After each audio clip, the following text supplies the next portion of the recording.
प्रधानमंत्री आवास योजनेअंतर्गत ग्रामीण घरकुलासाठी पात्र असणाऱ्या कुटुंबांच्या सर्वेक्षणास सुरुवात झाली आहे। या सर्वेक्षणानंतर बेघर आणि कच्च्या घरात राहणाऱ्या कुटुंबांना हक्काचं घर मिळणार आहे, अशी माहिती ग्रामीण विकास यंत्रणेचे प्रकल्प संचालक मनोज जाधव यांनी दिली। प्रधानमंत्री आवास योजना ग्रामीण अंतर्गत आवास प्लस सर्वेक्षण 2018 मध्ये झाले होते।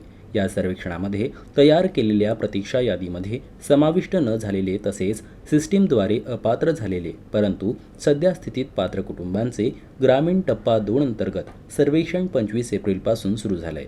आवास प्लस 2024 सर्वेक्षणातील बेघर कच्च्या घरात राहणारी कुटुंबे आणि प्रधानमंत्री आवास योजना ग्रामीण अंतर्गत आवास प्लस सर्वेक्षण 2018 मध्ये तयार केलेल्या प्रतीक्षा यादीमध्ये समाविष्ट न झालेले परंतु सध्या स्थितीत पात्र असलेले कुटुंब प्रधानमंत्री आवास योजना ग्रामीण टप्पा 2 अंतर्गत नवीन पात्र कुटुंबांचे सर्वेक्षण होणार आहे।